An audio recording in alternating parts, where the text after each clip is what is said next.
Okay guys, this is the second video namin. Ang mga lalaking ito sa Zamboanga City kumasa sa bawal tumawa challenge sa sementeryo. Nakakata-cute! Walang tatawa challenge. Dito, ang unang tatawa, talo. Pero hindi pa man nagsisimula ang laro. Ang lalaking ito, bumigay na. At hindi na nila napigilang humalakhak nung ang suot niyang pustiso, lalaglag. Damay-damay na, lalo't ang tawa ng kuya ninyo, napaka-contagious. Contagious?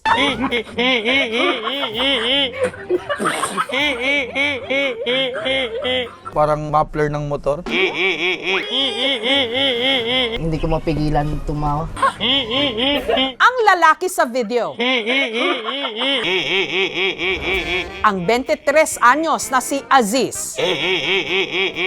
Andun kami sa sementeryo, pinapanood namin yung mga ganun na viral na pag-usapan namin na gawin natin to. Paglilinaw ni Aziz, hindi raw siya OA tumawa. Sadyang mababaw lang daw talaga ang kanyang kaligayahan. Bigla na lang yung lumabas. Sa mga bashers ko po, kalma sila po. Kalma. Sa kanilang first try, sinubukan naman daw niyang pigilang tumawa. Pero ang kanyang halakhak, tila may sarili raw buhay.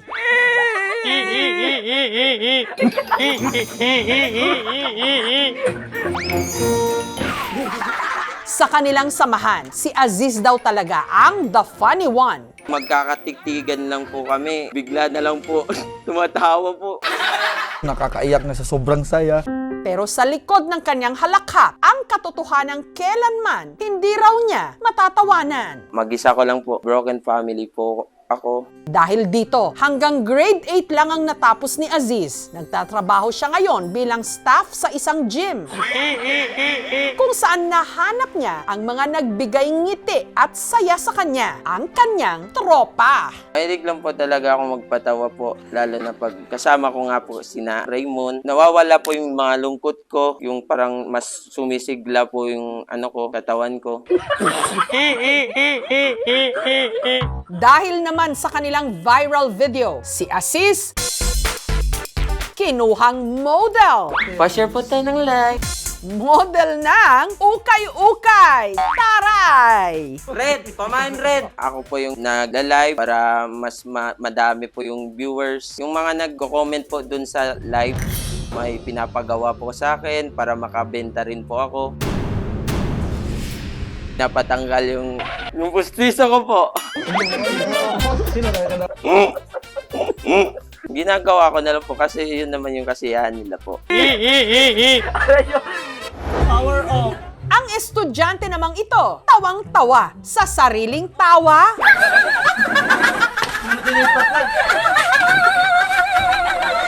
Hala siya. Power off!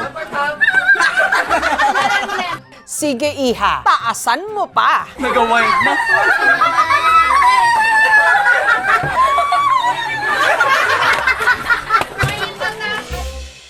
Siya si Giselle, college student mula sa Coron, Palawan.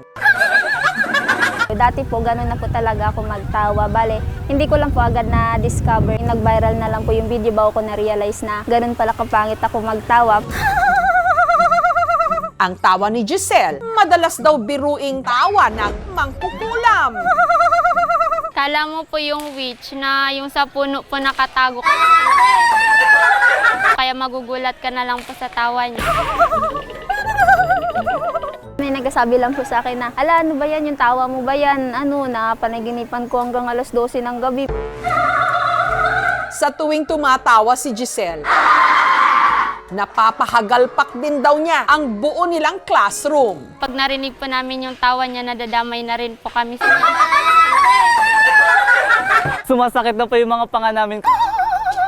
Yung tawa po na ginagawa ko, natural lang po talaga siya. Wala po siyang halong pilit, di po talaga siya sinasadya. Yung iba po kasi sinasabi po, di ba, yung boses ko parang soprano. Pero po, sa totoong buhay po, sintonado talaga ako.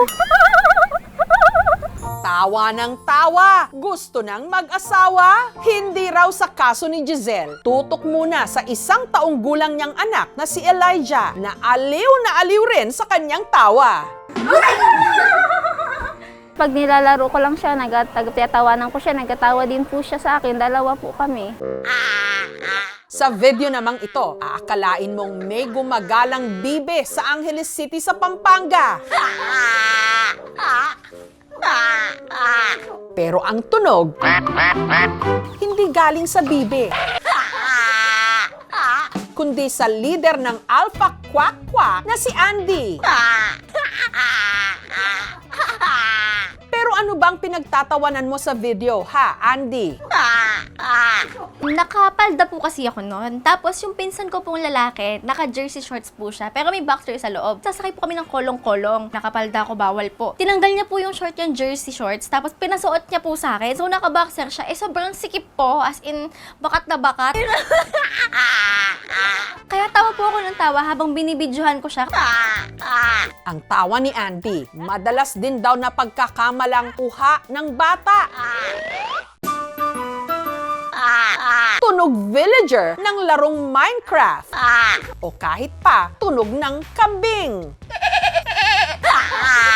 Nakakatawa naman po yung tawa niya, parang bibe. Ngayon lang ako nakarinig ng tawang ganun ah.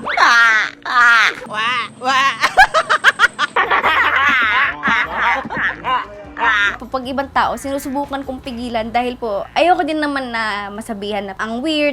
Ayon sa kanyang Mommy Weng, hilig na raw nila noon mag-alaga ng bibe. Kaya iniisip niyang baka dito ipinaglihi ang tawa ni Andy. Buti na lang sa tawa lang, hindi sa itsura. Yan kasi ay dadaan sa ating vocal cord. At tulad ng ating boses, merong malalim na boses, merong mataas na boses. Yun din ang dahilan kung bakit iba-iba ang tunog ng tawa ng tao. May kasabihan tayong laughter is the best medicine dahil pag tayo ay tumatawa, ang ating katawan ay nagre-release ng mga chemical, may mga endorphins na nawawala yung pain na nararamdaman natin. Sabi nila, tawanan natin ang ating mga problema. At kahit pa sila na kung makatawa, wagas! Wagas?